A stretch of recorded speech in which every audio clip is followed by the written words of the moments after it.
Moin Moin und herzlich willkommen zum TWS und einem neuen und besonders einsteigerfreundlichen Bemal-Tutorial. Den Ausgaben 14, 17 und 19 der Heftreihe Warhammer 40.000 Imperium liegen nämlich je ein Gussrahmen mit einem gepanzerten Monitorum-Container bei. Und da jedes Heft nur 10 € kostet, ist das ein ziemlich guter Deal, denn man spart rund 33% gegenüber dem offiziellen Games Workshop Preis. Außerdem sind solche günstigen Geländestücke prima geeignet, um Neues auszuprobieren. Daher möchte ich euch in den folgenden Minuten zeigen, wie ihr mit einfachem Tupfen interessante Farbkombinationen und Effekte erzeugen könnt, die euren Container und natürlich auch andere Geländestücke ganz leicht von den üblichen Bemalschemata abheben. Alles, was ihr braucht, sind ein zusammengebautes Geländestück, wie in meinem Fall ein Monitorum-Container. Dann noch einige unterschiedliche und möglichst weiche Rundpinsel, wobei ich hier günstige Schminkpinsel empfehlen würde.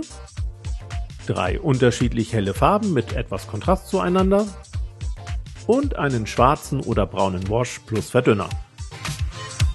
Den zusammengebauten Container habe ich mit Corax White sprühgrundiert, damit die nachfolgenden Farbschichten besser haften und durch den nun hellen Untergrund auch besser leuchten. Von den 3 gewählten Farben wird zuerst die dunkelste in die Ecken und Vertiefung aufgetragen.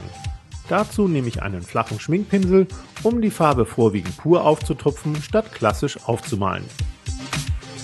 Ein leicht angefeuchtetes Küchentuch und eine kleine Palette sind dabei nützliche Helfer. Mehr zum Tupfen und Trockenbürsten mit Schminkpinseln habe ich euch oben verlinkt.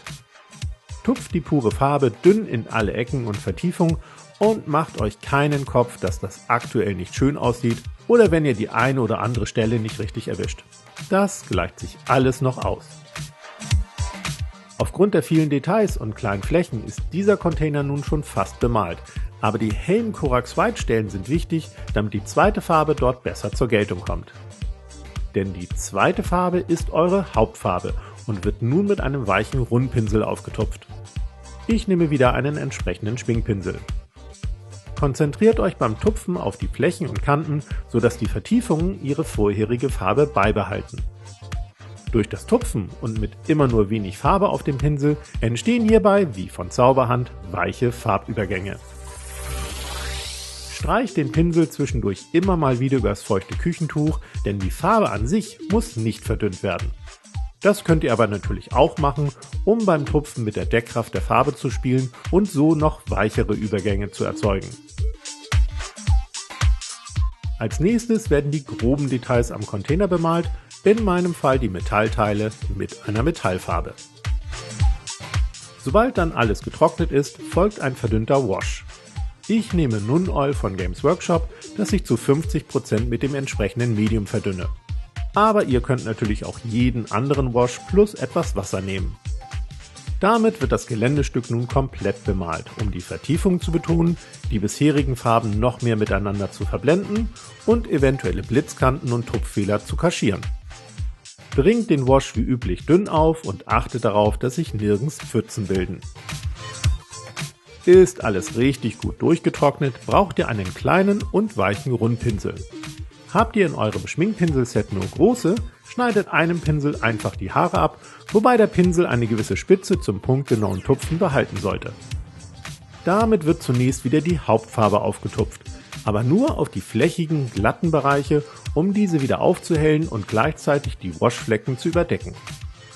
Ganz nach Geschmack kann euch dieses Aufhellen bereits genügen und ihr könnt direkt zum Trockenbürsten übergehen. Wer es aber noch etwas heller haben möchte, mischt etwas von seiner dritten Farbe in die Hauptfarbe und verdünnt den Mix etwas mit Wasser wie bei einer üblichen Bemalung. Damit werden nun auf die bereits zuvor aufgehellten Flächen noch weitere Highlights getupft. Je nachdem, wie viel helle Farbe ihr in eure Hauptfarbe mischt, habt ihr einen starken oder nur dezenten Kontrast. Ihr könnt natürlich auch mehrere Tupfdurchgänge machen und dabei immer etwas heller werden. Ich belasse es aber bei nur einmal Tupfen und einem deutlichen Kontrast, damit ihr den Effekt besser seht. Abschließend werden mit der hellen Farbe alle Kanten ganz vorsichtig trocken gebürstet. Auch hier ist ein weicher Schminkpinsel wieder euer bester Freund. Es folgen ein kleines und nur ganz grobes Ausbessern der Metallteile ein paar aufgetupfte Rosteffekte mit einem dunklen Braun und einem Stück Schaumstoff und hier und da ein paar Tupfer Metallfarbe in die rostigen Flächen, um blankes Metall anzudeuten. Und sobald da noch ein paar kleine Details wie die Schaltpulte und Lampen bemalt sind, wäre der Container auch schon spielbereit. Und ihr seht, was ihr mit nur 3 Farben, einem Wash und der Tupftechnik hinbekommen könnt. Der Container sieht ausgeglichen, hier und da übermalt bzw. viel verwitterter aus, als hättet ihr die Farben normal aufgetragen. Klar, dieser Look muss nicht jedem gefallen, aber es ist mal was anderes und eine tolle Übung, um ganz einfach und ohne Airbrush interessante Farbverläufe zu erzeugen. Ich wünsche euch viel Spaß beim Nachtupfen und wir sehen uns am nächsten Freitag. Bis dann!